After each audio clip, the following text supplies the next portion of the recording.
Hello, everybody.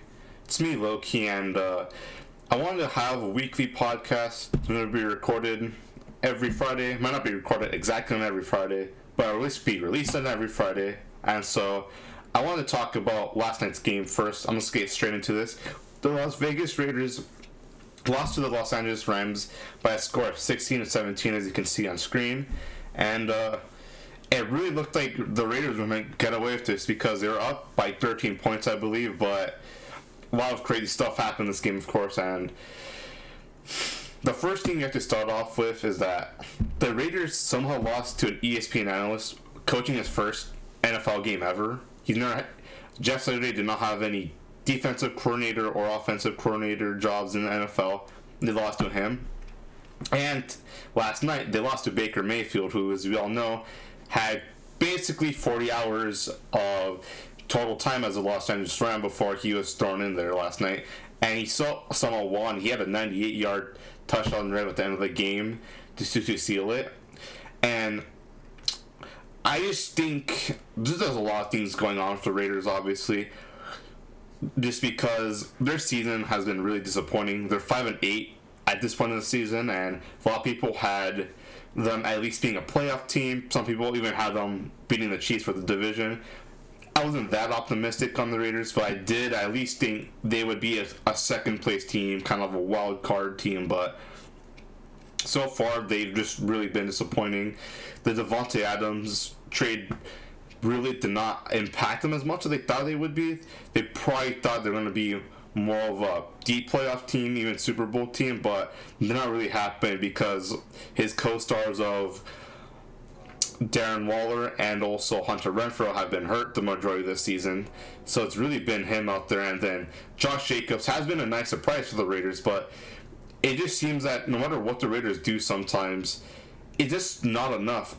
Especially at the end of the games, it feels that the Raiders' offense just goes completely flat, and it leaves the opposing offense, and their defense lets the opposing offense have a lot of time on the clock.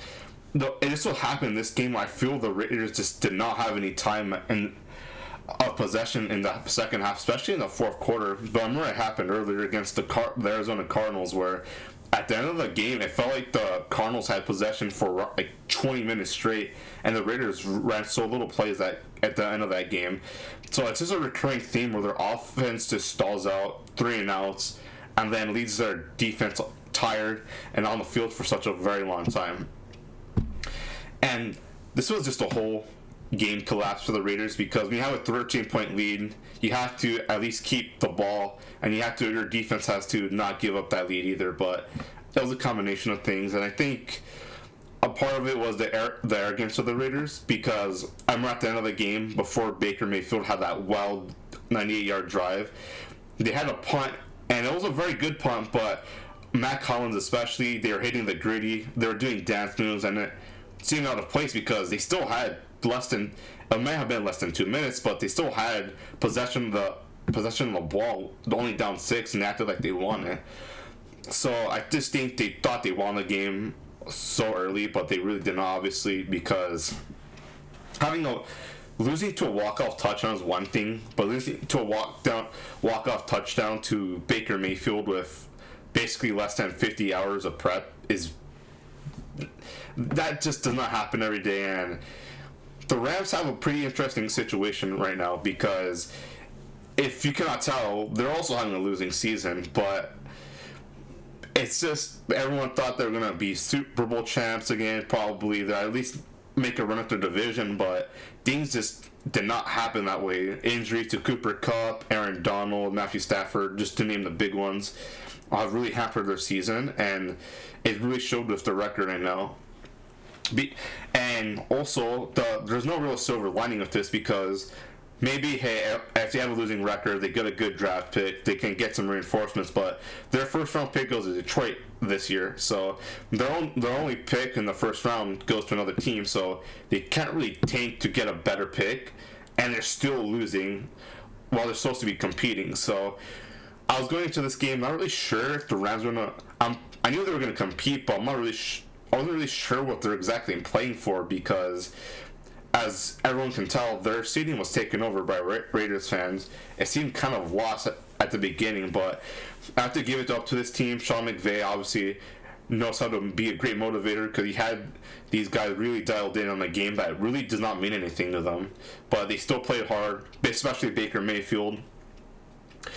It seemed like his career was cooked at so many points so far. The last few years have been a wild ride, because we all know Cleveland traded for Deshaun Watson, and we all know that when he went to Carolina, he lost his job, and also his coach got fired, and he lost his job to P.J. Walker and Sam Darnold, and then he asked for his release, came to the Rams on a very short notice. He came in and he won the game for them, but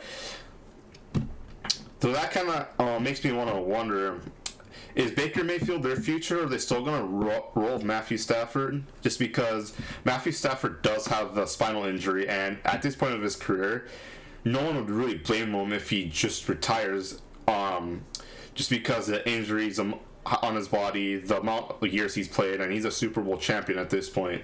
So if he leaves, that wouldn't be necessarily out of the question.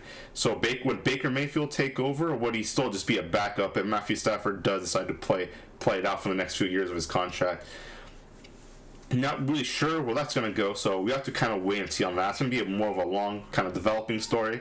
But going back to the Raiders and their quarterback situation, at this point, I'm not really sure what they can do to fix the team, because as there's been reports that have been surfacing recently, it seems that the Davis family does not have the financial luxury to fire Josh McDaniels, and so they're going to have to let him basically write out the rest of his contract, just because they haven't played John Gruden for all the stuff he said and done. So they're still paying off that contract and firing another coach. So they'd basically be paying 3 coaches if they do fire McDaniels. And that's quite the situation they're in, but who really knows how that's going to play out, just because they do want to compete, and there's nothing that would indicate to me they're going to trade away Carr, Adams, and Max Crosby as well, another big piece of their other team as well. Who really knows what they'll do going forward? And a game like this was the definition of a gimme. They're playing very close to their fans in Los Angeles. There's still a lot of fans out there, obviously, who are Raiders fans. Their opponent has basically nothing to play for, and they had a double-digit lead, and they still just lost the game. And so if they can't win games like this, where their opponent is not looking for a division title at this point anymore, who really knows what they're going to be going forward? And basically, they're not officially out of it, but they're de facto out of it. So we'll kind of have to wait and see what's going to happen with the Raiders going forward.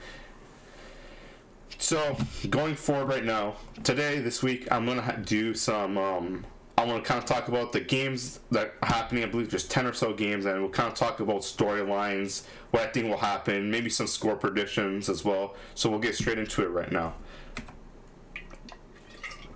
First game I want to talk about would be the Minnesota Vikings at the Detroit Lions. Detroit is favored by 1 point or so, but I think the Vikings will take care of business. They're still playing some pretty good football right now. Their offense is clicking. They have Justin Jefferson, Thielen.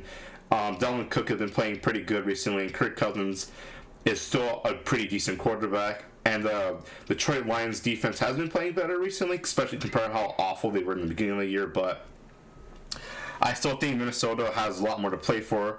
They're really trying to get that number 1 seed over Philly right now, and that's going to be difficult because they did lose that game earlier, so they have to get every win they can get. They're pretty motivated to get that respect they kind of want. So I think Minnesota would win this game 34-27. I think there'll be a lot of points because Detroit still has Amon-Ra St. Brown. They have Jamal Williams. Jared Goff is still a good quarterback, even though people ridicule him a lot. So I think there'll be lots of points, but I think Minnesota still takes the win on this one. Next game, Baltimore Ravens and the Pittsburgh Steelers. Big rivalry game in the AFC North.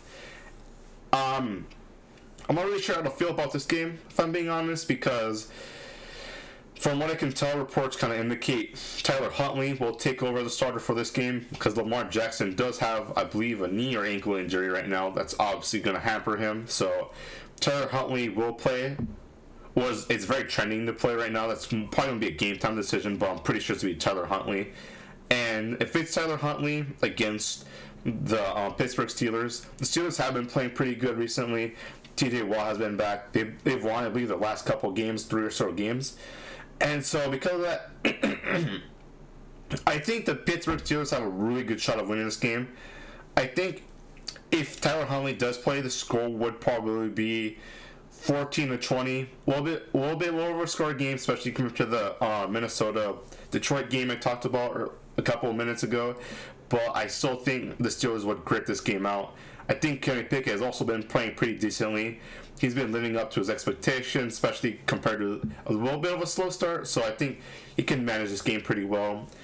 If Lamar Jackson does play, that kind of depends on if he's really healthy or not, if he's forcing himself to play.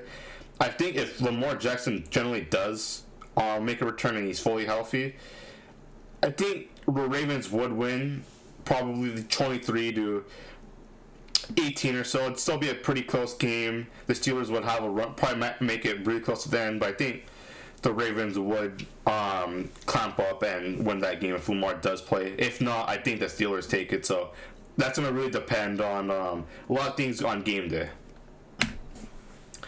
And another AFC North matchup, we got the Browns and the Bengals.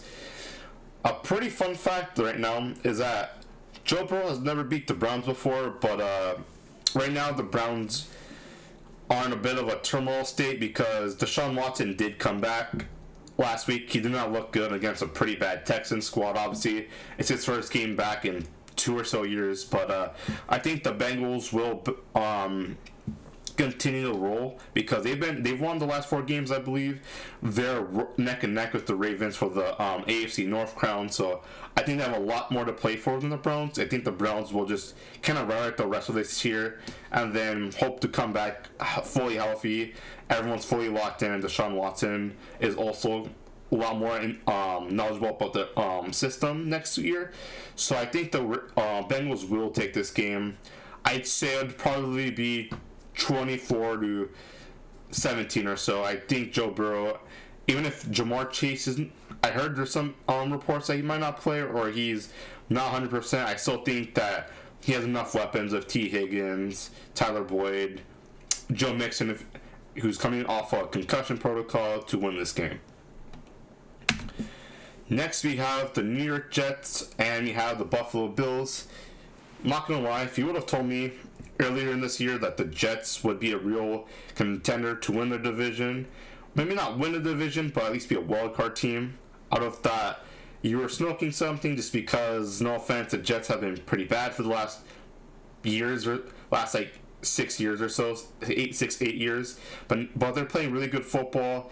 Their defense is really stout. Quinnen Williams, they have Sauce Gardner, who's a generational talent right now, but they're running to the Buffalo juggernaut. Josh Allen should be fully healthy now. I'm not sure what's going on with the elbow situation, but I believe he's fully recovered. Stephon Diggs, they have Gabe Davis, and the Buffalo defense is no joke either. I think Buffalo does get their revenge because they did lose to the Jets earlier in the season. I think the Jets will make it close, and Mike White is still going to be much better than Zach Wilson or Joe Flacco, at least at the stages of their careers. But I still think Buffalo takes it 30-20. That's how I think it's going to go. I think they will run away with it at the end of the game, but I would imagine the first 2-3 quarters even would be pretty closely tied up. Next is the Texans and the Cowboys. I'm not going to spend too much time in this game but the Texans are very clearly tanking. They've benched Davis Mills for Kyle Allen, which doesn't really make sense if you're going to win, because Davis Mills is at least a younger quarterback and he has more potential probably, but it's obvious the Texans are not really interested in seeing what he has to offer anymore. And I believe Brandon Cooks and Nico Collins are out, and possibly another one of their pass catchers. So that basically just means Dallas is going to blow them out. And if they dropped 33 in one quarter against the Colts last week, I'm pretty sure the score of this game would be like maybe 43-7. It's going to be a pretty bad game for Houston. Another washed away season. They're probably going to be just getting draft picks, and Dallas has been rolling the last few weeks. Their defense hasn't been amazing. They've been putting up a lot of points as well. And imagine it'd be nothing different with this Houston team. Next game we have is going to be the Philadelphia Eagles playing the New York Giants. I think I'll put something into perspective. If I remember correctly, the Eagles put Derrick Henry in his place and they held him to less than 40 yards. If they did that to Derrick Henry, I'm not going to beat around the bush. They're going to do something at least pretty similar to Saquon Barkley, especially because that's been the formula to beating the Giants, is really similar to beating the Titans. It's the same thing of, if you stop Saquon Barkley / Derrick Henry, if you stop that run game and you force Jones or Tannehill to be to the air, they're not capable of doing that, especially with the pass catchers they have. They're young and they've been injured for both teams. And it's basically the Phillies, not the Phillies, but the Eagles are going to execute the same plan they did last week against the Giants, who are a little bit worse of a team. Their defense has been struggling recently, so I'm pretty sure Philly would beat them. I bet the score would be maybe 30-10. I think Philly would run away with this game. They need to keep these wins up because the Vikings are still one game away from them. Next game we have are the Jags at the Titans. I'm not going to really lie. The Jags have a promising roster. They have a lot of young guns right now. They have Trevor Lawrence, Travis Etienne, Christian Kirk is still a relatively young player. They have a lot of promise in their team. Their defense has also been pretty stout. I believe they're still top 15 in a lot of categories, but it's not going to be enough. Derrick Henry is going to run all over them, and the Titans still need to keep on to that division lead. So I think they will beat the Jags. It probably might not be this high scoring game, but it'll probably be Titans 24-14. That's how much the Jags will put up. I think Derrick Henry will be enough to put this Jags team away. So going forward, the next game I want to talk about, Kansas City at Denver. And this was supposed to be the Sunday night game, but they fucked it up because it's not really been a secret. Russell Wilson has underperformed heavily as a part of the Denver Broncos after they gave him that big payday, after they traded all those picks away. But I think Kansas City will win it. But to me, it's not going to be a very high-scoring game. I bet they'll win 17-13. The Denver defense is so good. It reminds me a lot of the 77 Falcons. Another great defense hampered by an atrocious offense, because I think they would only have 1 or 2 losses if they scored basically 17 points a game, but they just have not been putting up points at all. And I think the Denver defense will keep this game close because they haven't had a win over the Chiefs in at least 5-6 years, I believe. But I think Kansas City will pull away with this game at the end. I think Mahomes will have a last minute drive to seal the game, but I think it will be a lot closer than people will give the Denver Broncos credit for. Next game is the Panthers at the Seahawks. Once again, the Panthers are obviously, it's a last season for them. They traded away Christian McCaffrey. They released Baker Mayfield. They traded Robbie Anderson. It's obvious that it's going to be a lot of turnover coming this season. They're probably going to they're going to look for a new coach probably. They're probably going to trade away other players. They're going to hit another rebuild. But I still think they'll try to make it a game, but it's not going to really happen. I think Seattle is really in the hunt right now for the division title. It's only 1 game or so behind the 49ers, and the Seahawks have a lot to prove, especially Geno Smith, who's been playing at a almost MVP level. I don't want to say he's MVP, obviously, because I'm a 49ers fan, and I don't really want to give him that much credit, but he's been playing very good, and he has a lot to prove. This whole Seahawks team has a lot to prove. Everyone thought, myself included, I'm not going to act like I'm somehow smarter than everyone else who thought this as well. Everyone thought the Seahawks would have a rebuilding year right now, but it's obvious they're still going to be competing. So I think they'll win this game 14-35. I think they'll have another game. It's a pretty easy game, I'm not going to lie, so they can get at the 49ers division lead. Speaking of the 49ers, we have them up next, and they're going to be hosting Tom Brady and the Tampa Bay Buccaneers. Kind of have a lot to say about the 49ers because they're my team, but I'm going to keep it relatively short. I might have a little bit more of a heavy discussion of them maybe next week or so, a little bit more of a team in depth rather than just a general review of my picks for games.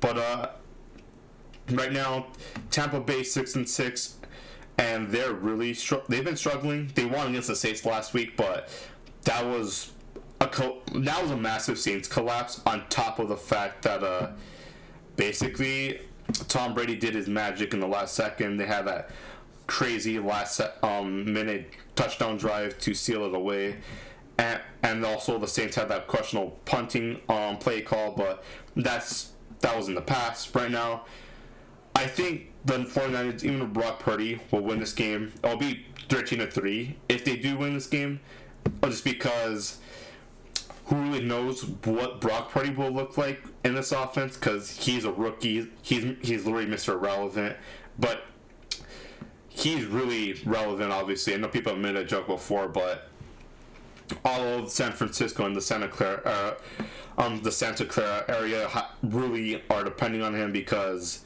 the fact we lost both Trey Lance and Jimmy Garoppolo in one season with big injuries is pretty crazy. And having to obviously go to our third string was not something none of us expected, but the 49ers still have the number one defense, the number one amount of yards allowed. Their defense might be an all-time defense if when things are all said and done. That's how good the numbers are, especially with how much the referees give teams leeway to throw the ball. Last week they hosted the Dolphins with Hill, Waddle.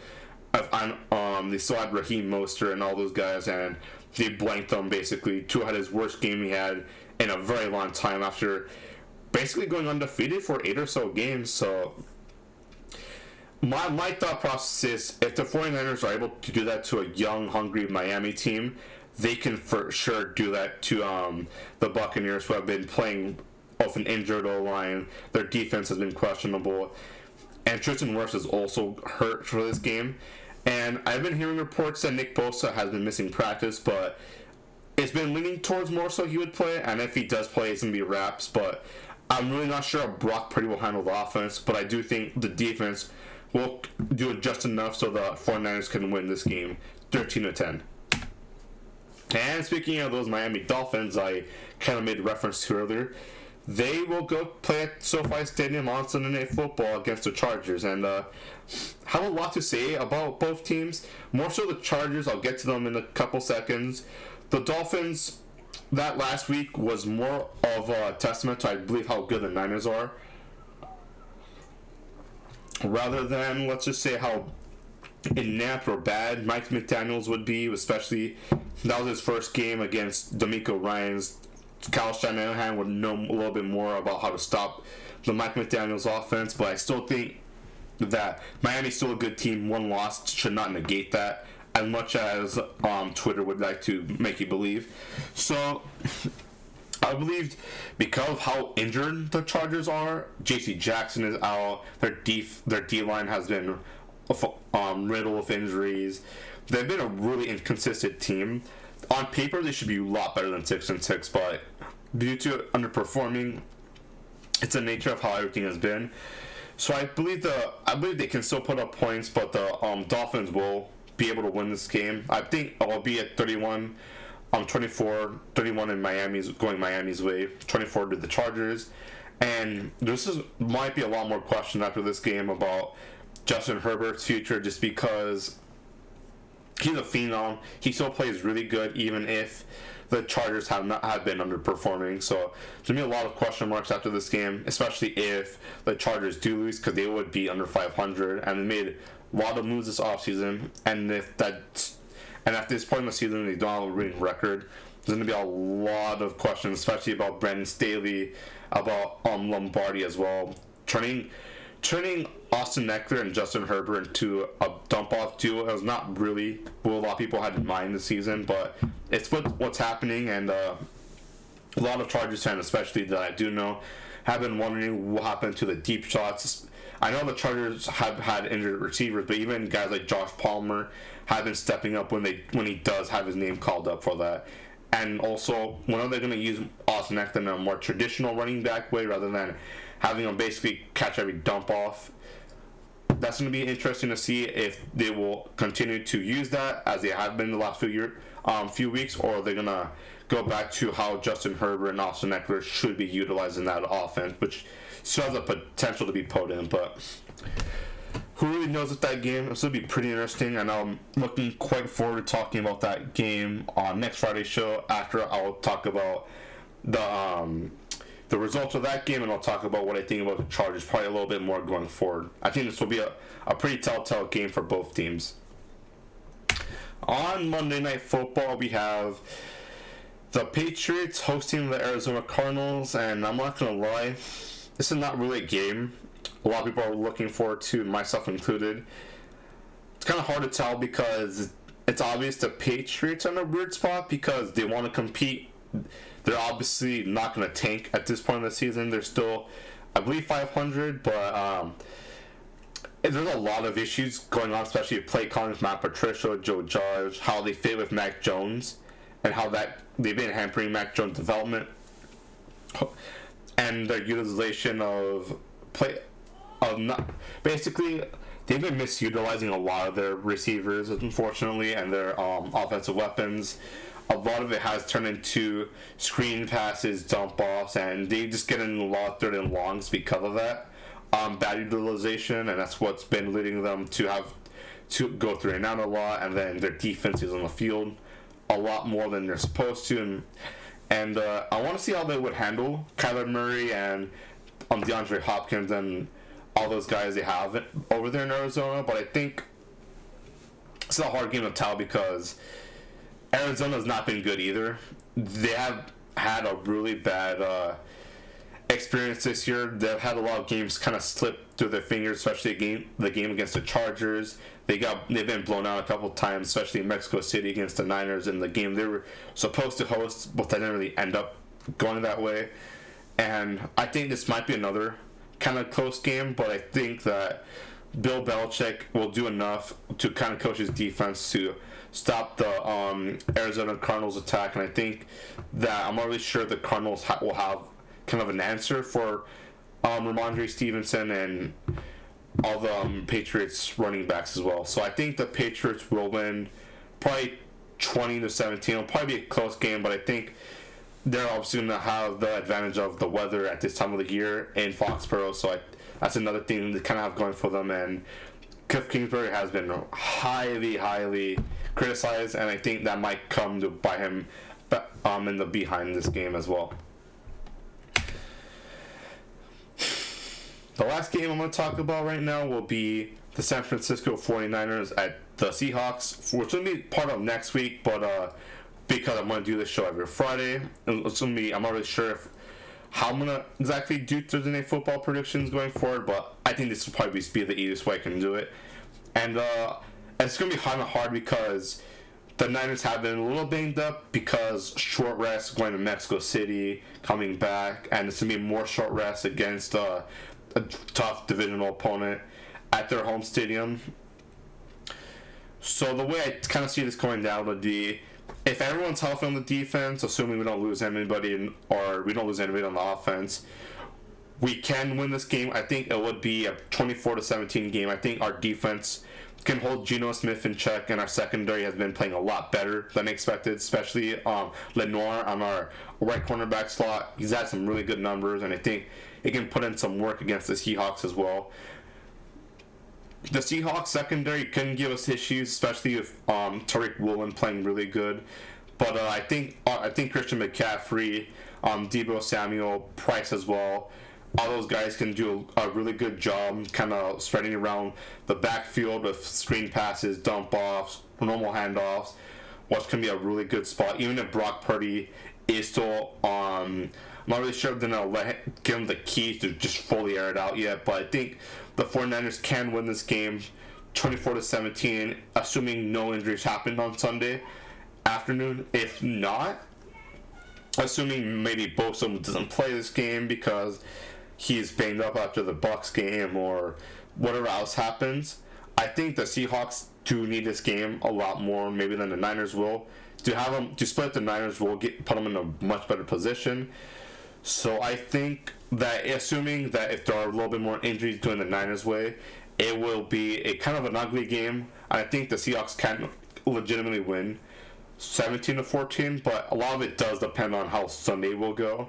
And if there's any big developments, if Nick Bosa or maybe someone on the Seahawks comes back, because I know their running backs are really banged up as well, I might make a follow-up to this and kind of talk about this maybe Wednesday night or Thursday morning. So that's kind of all I have for today. So thank you for listening this far. And next week, I'll probably talk a little bit more about maybe NBA. Maybe if there's some baseball news with the Dodgers, something like that, I'll probably make sure to include that. But this week, I just kind of want to test everything out. Just talk about my picks and what I think will happen this week. I'll see y'all later. If you guys do like this content, make sure to drop a like, obviously, subscribe, and also make sure to follow my Twitter, Patreon. I'm gonna have all that all my socials in the description of this video. So I'll talk to you guys later.